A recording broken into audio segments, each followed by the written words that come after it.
Welcome to the Accelerating Operational Performance podcast. I'm Greg Schenkel, President of Unique Training and Development, and your host for these episodes. Just like with all the others in our library, which I do recommend that you go back and listen to if you haven't done so, we're trying to deliver three things, right? We're trying to help you accelerate projects in your facility that might be stalled or not quite generating the results you want. We want to help you drive true employee engagement by making sure everyone understands the value that they bring, and of course have you fulfill your potential as a human being and as a leader in your organization.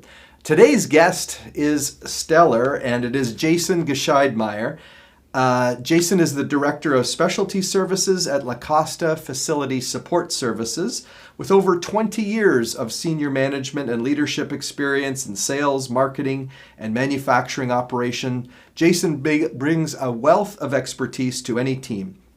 La Costa has been a leader in providing janitorial services, managed labor, production and warehouse services, painting services, and site maintenance services to America's leading companies. With his bachelor's degree in electrical engineering and master's in business administration and a Six Sigma certification, Jason is uniquely positioned to drive innovation and success. I'm excited to hear about his journey and learn from his insights. Please join me in welcoming Jason Gscheidmeier. Jason, welcome to the podcast. Gosh, what a generous introduction. Thank you for that, and it's great to be here. Hey, I don't say anything that isn't true, Jason, but we only do the highlights, right? Although in our podcast, we're going to definitely look at challenges as well. So the first thing we like to do is we know that both successes and setbacks can be great teachers. You're either winning or you're learning, right? Let's start with something successful. Can you reflect back on your career and just what's something that particularly stands out as a success? Oh, well, I guess two of the most proud moments I've had that have been rewarding in retrospect. Sometimes you don't know it at the time.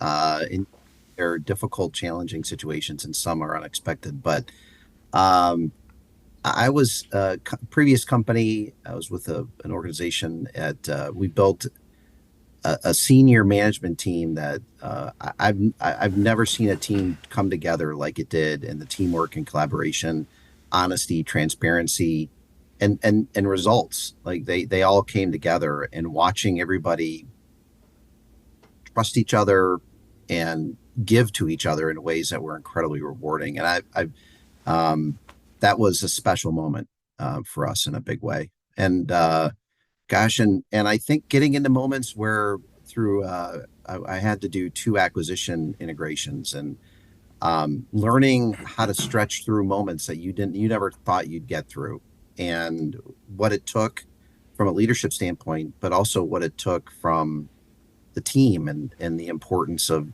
just stretching into areas you wouldn't have expected. I mean, those 2 were, in retrospect, just wonderfully rewarding. And what we accomplished was a blessing, truthfully. So it was those are 2 that quickly come to mind. So one of the things I'm curious about is going back to the one that had this awesome team. Given that you were a member of the team, so you obviously contributed to it. I'm just curious, as you think back, what was it that the senior leader of that team did that helped it gel? Because you can have a lot of talent on a team, but sometimes it just doesn't gel. Do you know something that senior leader did to actually make that happen? That was me. Oh, that was you. You were the senior leader. That was me. Awesome, yeah, awesome. Yeah, okay. But it wasn't. It was more than me, and I think it always is. So first, my boss was the chief executive officer, and at the time I had responsibilities, or I led and supported sales, marketing, operations, manufacturing, and IT and human resources. So I had a team of people that all of them were led by roughly 8 people, and it begins at the hiring. It really does begin with hiring, and then part of that leader's job is to create that environment for people to feel safe and to feel comfortable and to stretch in ways that at times you felt vulnerable. But we set the stage early on in hiring, and then through these regular meetings that we did, where our goal was to look out for the business, its employees, its customers. That was our job, and along the way, we look out for each other. And part of that job is to also stretch and pick, important or high expectation outcomes that we would all drive towards. And you know, we didn't have the right people in the room at the beginning, but over time we did, and it took a little bit to get there. But overall, once you start to get into that flow, it becomes incredibly rewarding. So I want to know, because I'm guessing you weren't just innately born with some of those that knowledge to create that kind of psychological safety and welcoming environment. Where did you pick it up? This doesn't even sound. I mean, you might have picked up some in business school, but I'm guessing you had to pick it up somewhere. You either had a mentor or someone that, or maybe your own learning lesson to think about it more holistically like that. Gosh, it's hard to pick one. I can go all the way back to my first job outside of school was General Electric. And a gentleman who I still talk to today, Mark Dominic, was somebody who, you didn't get it at the time, but demonstrated those skill sets and understanding how to do it. And along the way, having people around you that taught you and gave you space to grow and make mistakes and to do whatever, but they taught you through what they did. And then the last piece of is having opportunities to engage with organizations like yours, where you can get exposed to things that change your perspective, and exercising that regularly, and knowing that it's okay to try things, and if it doesn't work out, so there's a lot of failures and successes that went along with that, but it was a lot of, I would tell you that was my third team to lead in that type of a group. And the first two were trials. I mean, I did things well, I did things wrong. But once you start to see it and you understand it, that you realize this really works. And you got to stay disciplined to pushing for that. Great. I appreciate you giving us a little peek under the hood on that one too, because I think people think, oh, these people are just, they're just successful right out of the gate. And I think it's interesting that you didn't even know at the time that you were seeing excellence by that GE manager. And it also shows you're still in touch with that person many, many years later because they made such an impact. So with that in mind, you mentioned that we do learn from things that don't go as well. And I always want to reassure people that, because sometimes people are very self-conscious of the setbacks that they've had or things that didn't go well. But usually it helps inform you if you're self-aware and you make adjustments based on it. So what's an example of a challenge that maybe it didn't go so well for you, but you picked up a valuable lesson along the way? Yeah, I think earlier in your career, you tend to think you deliver results, and that you feel a sense of pride and accomplishment because you were a part of delivering value by your actions, your activities, and what you do. And you reach a point where people come to a point where they rise in an organization or get, take on greater responsibilities and higher level teams. And what you begin to learn is those people, they want to do the same thing, and you can't, I robbed people of those opportunities. I tried to still be that person who helped deliver, drive the results, and did whatever. And you start to realize that deflated folks, and you start to watch them. Some who I've led left the companies because you find yourself in a spot where you were maybe too involved, or you were trying too hard to do different things. And learning to let go and learning how to properly delegate, empower, and engage people to let them do those things and drive that is, there's multiple things that you do and grow from, but that's one where you have to learn on your own. Nobody's born with that. Very few are. So it takes decades. It really does take decades for you to understand how to appropriately do that. And it takes a lot of failures. And what you really want is a group of people around you that care about you. And truthfully, that's reciprocal, because you have to give first. And by giving first, and they see how you care and they give back, you afford yourself the opportunity to make mistakes or to maybe trip over different things because they know where your intent is. And so, yeah, I mean, it took a long time. But to me, when that light bulb goes on where you realize my job is to help other people do their jobs really well, and I have to create the environment for them to do really well. when you come to that and you fully succumb to that, that's where you start to see things really magically push forward, and you multiply yourself in lots of interesting ways. Yeah, that's really that's quite insightful, and it's interesting because even I remember back earlier in my career where I was really, really much more hard nosed and pushing, and probably something that people don't realize. I mean, in our leadership training, we have this exercise on leadership styles, and you can get results by pushing and pounding. You can get them by involving and trying to coach and develop. Both actually get results. It's just one creates goodwill and loyalty and capability, and the other kind of destroys people's sense of, is anything really good enough? So I think that's really cool that you grew to learn that over time, because we're still expected to deliver results. What people don't realize is we obviously have to deliver results.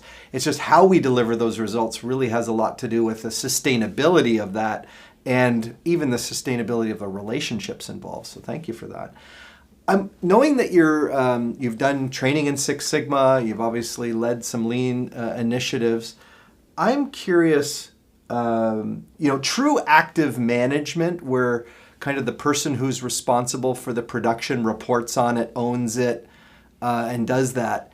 It's kind of rare in a way, and I just wondered when you've seen different levels of lean and continuous improvement, whether it's gone well or not gone well, do you have any insights into what seems to be the key ingredients to get real, true results out of the lean manufacturing?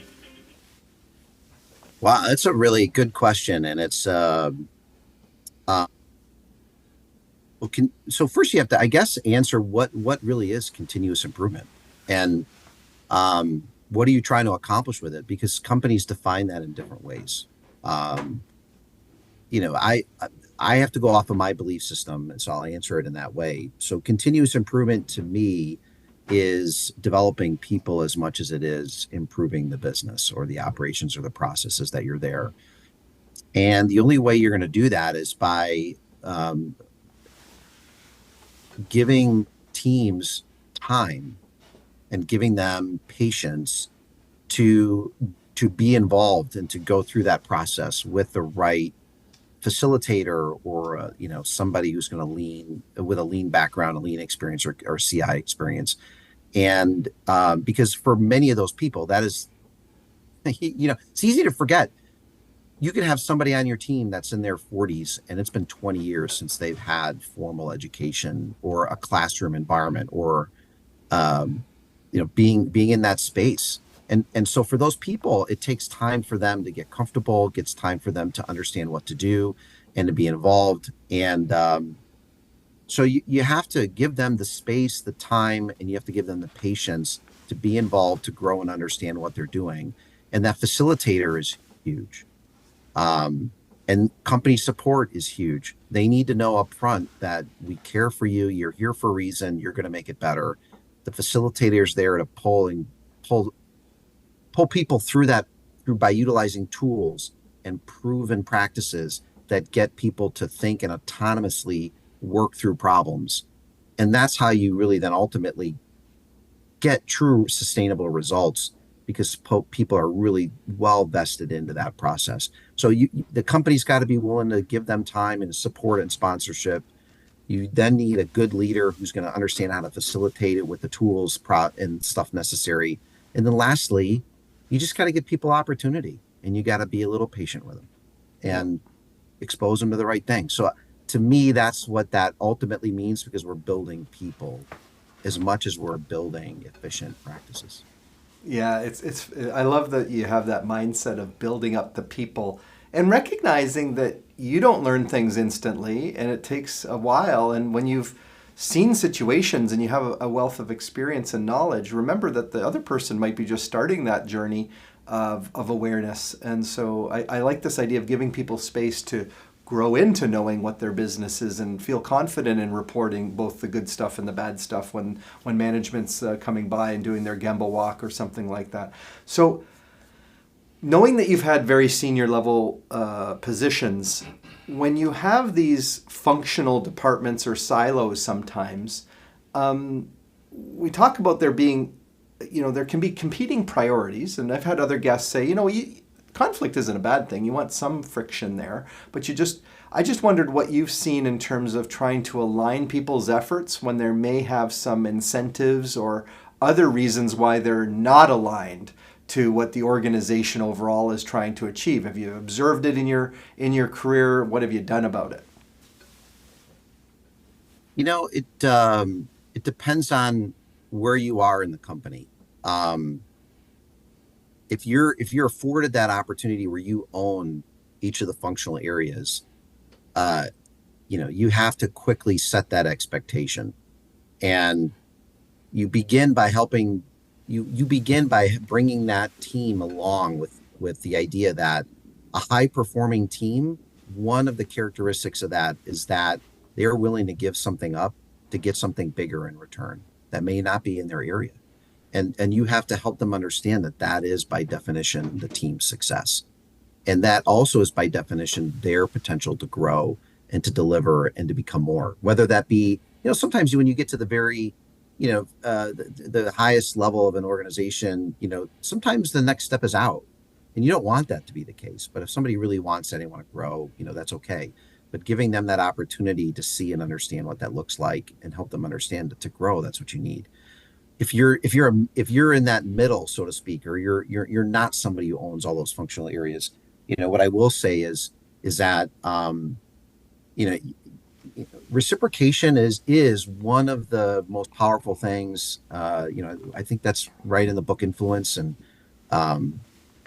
it's also a big part of Trusted Advisor. But reciprocation is the absolute number one thing that people respond to in just our makeup. Like, you can't help it; it just is in our DNA. So if you're willing to give, and if you're willing to go out and bring something to somebody else, they're naturally over time going to want to bring that back to you. So the question comes down to is, are you willing to do that? Are you willing to give first? Are you willing to help somebody else succeed, help somebody else do those different things, establish that goodwill, and they give back? It's harder and easier depending upon where you are. But I can certainly tell you that when people understand that you're looking out for the betterment of the organization or through others, people are going to build trust. What's interesting is that I never really thought of it that way. That if you have the ultimate authority to make it better, then you create one big team, align them to the common vision, look out for those sort of rivalries, and again, bring them into alignment. I never really thought about it from I'm the person in a silo, and maybe my leader isn't as enlightened, but what I can do is reach out and serve someone else's needs in hopes that they'll also serve mine, and I can ask them for help, but I'm offered it first in service. So I love that idea, because I think sometimes people just blame upper management for not creating the environment, but you can still create your own culture of collaboration at any position inside the company. So thank you for that. I'm wondering about your advice to someone who is earlier on in their path, whether they're in the technical side of pursuing a technical profession, or whether they've decided that they want to grow in their operational leadership. Is there some insight that you gained that would really help someone newer in their career path to excel and grow and achieve their full potential? Well, I first, the size of organization that you get into is going to, determine what in many ways, what you can or should or want to do. In large companies, there are different tracks that you can go. And first is really understanding yourself. You've got to understand. And I think we too often learn this too late. But knowing where you lose track of time, knowing where your energy is lifted every day, knowing where you can't, it's like, there's things I've learned over time that no matter how much I know, there's more to know. There's more you want to understand. There's more, the hunger that you have for that. If you lose track of time, if you're staying hungry, and if it's energizing you and what it is that you're trying to accomplish, that becomes the space that you're likely going to succeed, and you're going to be your peak is going to be the highest. Like, that's going to be a Mount Everest moment for you. So the first question is, who are you? Like, you got to pay attention. That could be a really important thing, because I know for a fact I've lost 5, 7 years thinking that was the right space for me, to learn later it wasn't. And going back and going, gosh, I didn't pay attention. I didn't pay attention to what was going on. And that's why sometimes being in your 50s, I'm a young 50s, you realize, like, I know so much more about myself. Why didn't I know that back when I was younger? So that's the first question you have to ask, is what is that? And then the second thing is, ultimately, build relationships. I don't know how else to say it. You're going to learn. If you're hungry and if you want to grow and you're motivated to do those different things, people will want to see you succeed. And what you just have to do is find time with them. Yeah. I Take think a senior person out to lunch, ask them, to give them an opportunity to engage with you in each interesting ways, a cup of coffee or whatever it may be, or just a moment, 15 minutes with somebody. If you just go out and ask people who you believe you'll connect with, go find them and ask them, and do it in person. Like, that's the best way. Do it in person. It'll be harder to say no. But more importantly is that most likely you're going to get your next level because a person believes in you, not because you posted for a job. Is it so important to post? Absolutely. Go for those different things. But it's highly likely someone's going to pull you into a role than it is that you're going to go get it yourself. So just start to help build your brand, help build who you are.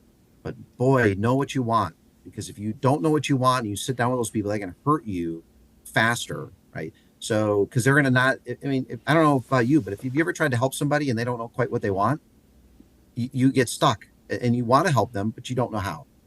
yeah. And so those people are going to help, and they're likely going to give you time. And if you don't, you just learned a lot about that person, didn't you? I mean, stay away from them. I mean, if they're not willing to give you 15 minutes or a lunch or whatever, it's probably because you don't want to work for them at some point. A So lot of, just, yeah, yeah. a So lot I of think, a lot of companies, Jason, I think, try to force mentorship, I'm they want mentorship programs. I do believe in mentorship. What you're saying is, first, the mentee, the person who's seeking mentorship, has to ask for it and approach people who they respect and trust. And then, sometimes you guess wrong, and that's not the right mentor for you. If you're the mentor, you have to share advice, but not in a preachy, demeaning kind of way, just in a, here's something that I learned. I think one of the things that makes us all kind of breathe a little easier is when somebody we really respect admits, you know what, I don't have everything all figured out yet. It's been quite a journey. Boy, I used to mess that up myself. And doesn't make you feel small for presenting a challenge or something that you're dealing with. So a lot of that has to go down to the character of the individual and whether they're approachable. So I think you highlighted. I did cut you off there. I didn't know if you wanted to continue that discussion. Are you good? Okay. So I think I was going on too much. the other thing that you illustrated, although you didn't put a label on it, is there is a model. We call it the excellence, competence, annoyance model. And what it says is that zone that feeds you energy and you're both good at it and it gives you energy is called your circle of excellence. And it takes a while to discern that. Like, you don't really get it at first, and even people who think they know what it is, often it evolves over their career.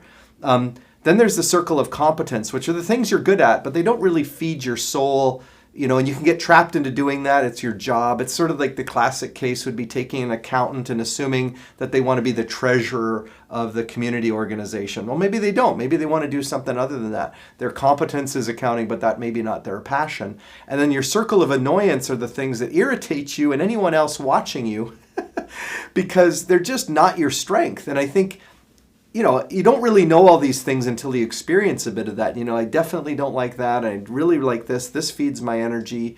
So I think you've highlighted a good point, which is pay attention to yourself as you're going along your career journey. What signals are you getting as far as what you maybe thought you would be doing and what you ended up, the thing that really fed your passion and your energy? Now, I think passion can be overrated, but I do think that it has to be a factor. If you don't really enjoy what you're doing, you ultimately won't be as successful or certainly not as satisfied if you don't pay attention to that. So, you've raised some really good points about development for people.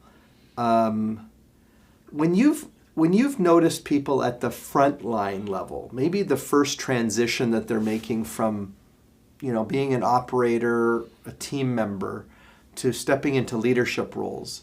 When you've seen people who've maybe managed that transition better, or if you've seen people struggle in it, what do you think one of the key things is at that level? Because many people will take a promotion based on maybe a little more compensation, but they aren't prepared for it. I just wondered what you've seen as far as the successful person who transitions into leadership versus maybe struggles with it. Everybody struggles with the concept of I'm going to succeed by helping other people succeed. And anybody who walks into their first team that they're going to lead, the quicker they come to that realization, the better they're going to get success. And as I know I spoke to that a little bit earlier, but that is by far the biggest thing that people need to understand. And once they learn that their sole role is to create the environment for other people to be their best, then everything starts to fall into place, because you begin to learn how to handle difficult situations, because your outcome is their outcome, right? So you become invested in them becoming their best. So they're going to have moments of feeling failure, or feeling happy and excited, or feeling frustrated, or they may be doing things that are not conducive to what you want in your space. But the quicker they learn that, wait, it's not about me, it's about them, that's when everything falls into place. So if that mindset's not there, you're not truly ready. But most people aren't, right? So that first team, you're going to learn, you're going to have, cuts and bruises and trips and falls, and that's okay. But the quicker you get to that point, the better it's going to be. And then part of that environment also is creating organization, getting people to feel and understand that they know the rules of the game, that they understand the true outcome that they're driving towards. So the more you can provide that for your team, the organization, so they know what to do, they can see and understand things. They know what the true north, or the direction of the compass of where you're going, the values of how you want it done. But more importantly, your job is to help other people do theirs really well. And when you do that, you just win. So I think it's interesting. First of all, you're right. You're never going to know everything the first time you take on the leadership role. And I think it's important for any middle managers listening to this, or senior level managers, to know that when you first promote someone, you need to understand they probably will struggle, and they could really use some of your support and insights if you can deliver it in a coaching way. But it's not to protect them from the stumbles. It's just to help them understand that this is just part of what you deal with, and then making them know it's okay. It's just part of your journey, so that they kind of.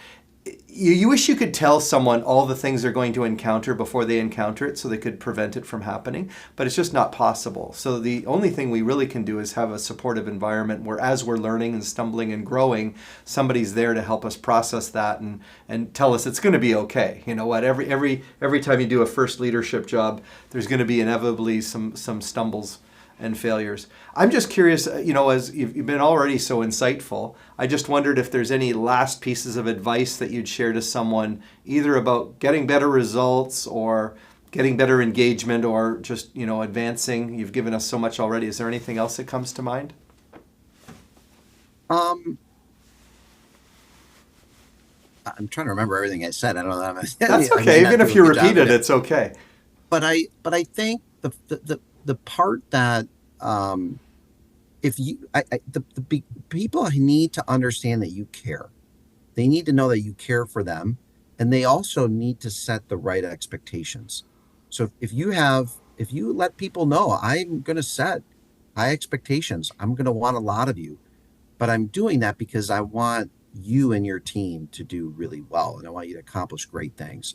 And if you keep helping people understand that you're not there for you, you're there for them, and you're going to push them, and you're going to push them in healthy, good ways. And the point of getting people into that discomfort, which is, those growth zones, that scaffolding space where you're out there and I'm going to be your net, and you need to learn how to be their net. And over time, you'll learn. If they keep falling in that net and they keep making that mistake time and time again, it means that you have to decide, I think I think we need to rethink this. It may not be the right time. And you need to know how to address that quickly. But there's going to be times where you just have to make sure you're there and be there for them, care for them, and push them. Um, they need it, and they won't like it. Like people, nobody likes that, right? Who ultimately says, "Yeah, I want to feel uncomfortable every day"? Nobody. So, but you have to create that, and you have to do that. But just keep telling them, "I believe in you. I know this is hard, but I know you can do it." And we'll just keep going. And then having, give them little things that they can see. Oh, I just did that. Yes, whether it be a metric or whether it be a milestone, or sometimes it's just an observation. What did you just see? What did you notice there? Yesterday, I was just telling somebody, I said, Jason, you were here for 2 days. I didn't get enough time with you. I did not feel like I got that one-on-one time where you were able to pour into me some things. And I said, think about this. He says, it was just crazy. It was a crazy couple of days. It was. But what did we learn? What did we learn? What did you notice? And then everything he said was on point. Right. And so you've got to, even if it's not a number, you need to let people know, what did you see? What did you accomplish? Because ultimately, I truly believe in that, significance, connection, and autonomy. Like I believe in those things, right? That there's inherent in everybody. And part of that mastery is knowing that you're getting better. And people need to know and understand I am getting better, that 1% every day kind of a philosophy. That's awesome. So, first of all, Jason, thank you for being on the podcast. You've shared a lot of helpful wisdom for people to get better results and also just be better people, and knowing that being better people with challenging results drives best ever performance. So, really appreciate you being on the podcast. And if people want to reach out to you, well, first of all, if you're interested in Lacosta Services, which is an interesting company, by the way, really they can take on elements of your business and run it in some cases better than you might be able to run it yourself. So that you can reach the company at lacostaservices.com. And if you want to, of course, connect with Jason, you can do that through LinkedIn. Just search for Jason Gscheidmeier, and you'll be able to connect with him. He's just this kind of enlightened individual who I think could be a good connection for many people. So thank you again, Jason, for being on the podcast. Oh, it was a pleasure. Thank you for the opportunity. Now, what was cool about the interview with Jason is that, especially the last part that he left us with, is he was really talking about how you take someone from their comfort zone into their learning zone where there's growth and development, and at the same time being conscious of when people get into the panic zone, which is where they've been pushed too far, or at least perceive that they have been, and being that safety net under them. So I think our job for all of us, including ourselves and others, is really to help people get comfortable in the learning zone, which is where your motivation is really peaked. If you stay too long in the comfort zone, it becomes demotivating because you're waiting for the next challenge. Hope that you've liked everything that you've heard on this episode of Accelerating Operational Performance. Of course, if you want to check us out in some of our services for frontline leaders, management teams, and now site leader development, you can do that on our website at uniquedevelopment.com. And be sure to leave your comments, like and subscribe, as they say, and let us know how we can be of assistance in your leadership journey. For now, I'll just say goodbye and thanks for listening.